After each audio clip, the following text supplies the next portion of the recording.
Oi, gente, tudo bem? Continuando essa ideia de compartilhar um pouquinho do que eu aprendi na Schumacher, hoje eu vou entrar no primeiro módulo que a gente teve em Ciências Holísticas, que foi o módulo de Ciência de Qualidades, Fenomenologia. E para contextualizar um pouquinho desse módulo, eu vou ter que voltar no tempo para pontuar algo muito importante que aconteceu. Então, lá no século XVI, XVII, a gente teve uma mudança bem radical de paradigma e a gente começou a ver o mundo de uma forma diferente. Então, antes, na era medieval, a nossa visão de mundo era muito baseada na teologia cristã e na filosofia de Aristóteles. Então, a gente viu o mundo de uma maneira muito mais orgânica, natural, viva, sensorial, espiritual. E a partir daí a gente começa a ver o mundo como uma máquina. Isso se deu por avanços nas ciências, como astronomia, como física, matemática, que foi bastante conhecido como a Revolução Científica, que envolveu grandes nomes que a gente aprende muito na escola, como Copérnico, Galileu Galilei, Isaac Newton, Francis Bacon, Descartes. Isso para nomear alguns, né?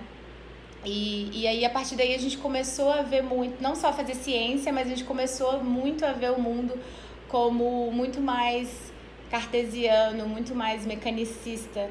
Então, o que passou a importar era tudo que pode ser medido, tudo que pode ser mensurado, tudo que pode ser conceituado e analisado. E não que a gente tem que descartar todas essas coisas, né? Mas, assim, algo se perdeu aí e tudo, inclusive os seres, né? As plantas, os animais, os seres humanos, começaram a serem vistos e analisados como objetos.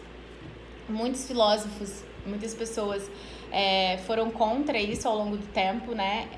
E uma dessas pessoas foi Goethe, que é muito conhecido por ser um poeta e um escritor. Escreveu coisas lindíssimas, mas poucas pessoas sabem a contribuição enorme que Goethe fez para a nossa ciência. Ele observou, ele era assim muito admirador de plantas, cores, enfim, ele estudou muitos fenômenos diferentes, mas de um outro lugar, utilizando um outro tipo de ciência. E que foi totalmente ignorado na época pelo racionalismo, né, da época, mas com o tempo, então, agora no século XX, com a potência da fenomenologia aí, o Goethe volta à cena com outros olhos, né? A gente volta a olhar para Goethe e as contribuições gigantescas que ele fez.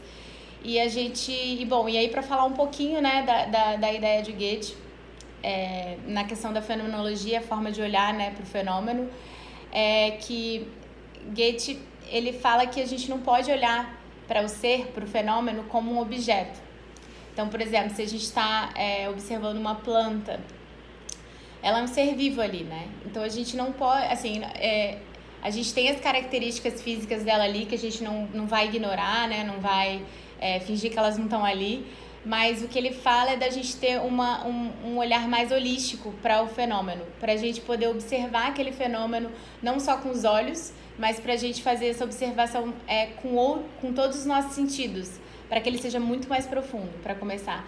E segundo, que essa observação ela não seja estática, como um fenômeno ali, estático, mas que ele, na verdade, seja encarado como um fenômeno que está em processo, que está constantemente se tornando.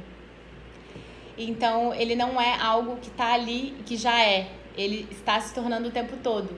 Porque apesar dele ter uma essência, uma memória, né, no seu DNA, do que ele é, então uma planta nunca vai ser um rato, por exemplo, ele está o tempo todo em interação com os outros seres, com as influências externas também, com o sol, com a chuva, o lugar onde ele está, né, diferentes coisas que impactam a forma dele ser.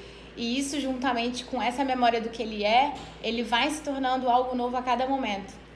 E então esse processo ele é olhado de uma forma contínua e respeitando e olhando esses padrões. Então eu trago a palavra respeito, acho que também porque a gente costuma a observar o fenômeno como se fosse uma coisa, né? Eu vou ali e tal, como se eu fosse acima daquele outro ser. Mas a ideia de Goethe é que a gente olha de uma forma muito mais relacional, como se fosse uma conversa entre dois seres e não como se eu fosse eu só indo ali explorar o outro ser. E então, isso é um pouquinho de Goethe, e a gente continua no próximo vídeo. Um beijo. Tchau, tchau.